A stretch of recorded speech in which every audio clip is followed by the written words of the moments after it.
আসসালামু আলাইকুম। দেশের একজন অতি সাধারণ ও নগণ্য নাগরিক হিসেবে দেশবাসীর প্রতি কিছু লিখিত উপদেশ। আমার কথার সাথে দ্বিমত করার পূর্ণ এখতিয়ার আপনার রয়েছে।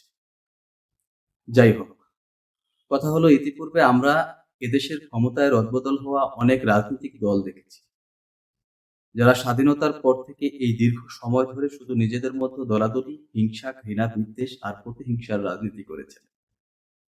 একদল অপর দলের ক্ষতি সাধনে সর্বদা উদগ্রীব ছিল, ক্ষমতায় যাওয়ার জন্য অথবা ক্ষমতায় থাকার জন্য। এহেন কোনো ঘৃণিত কাজ বা কর্ম তারা বাদ রাখেননি, সব তারা করেছেন, অর্থাৎ ষোলকলা পূর্ণ করেছেন।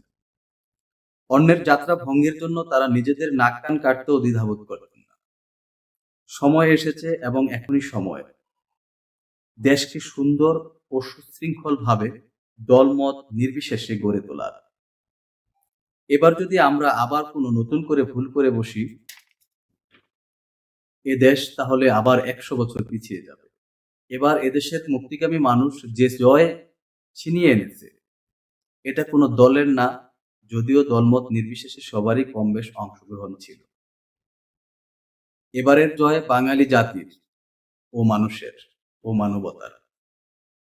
বিশ্ব যখন সামনের দিকে এগিয়ে যাচ্ছে, আমরা তখন নিজেরা মারামারি করছি, ভাঙচুর করছি, দলাদলি করছি, প্রতিহিংসার রাজনীতি করছি। এমন পরিস্থিতিতে এদেশ আসুক, এটা আর আমরা কেউ চাই না, কেউ কামনাও করি না। অতএব এবারের অগ্রযাত্রা হোক এক নতুন উজ্জ্বল বাংলাদেশ গড়ার লক্ষ্যে।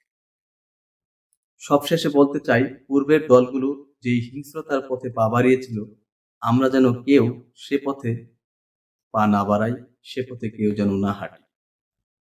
জয় হোক মানুষের, জয় হোক মানবতার, জয় বাংলা। আল্লাহ হাফেজ।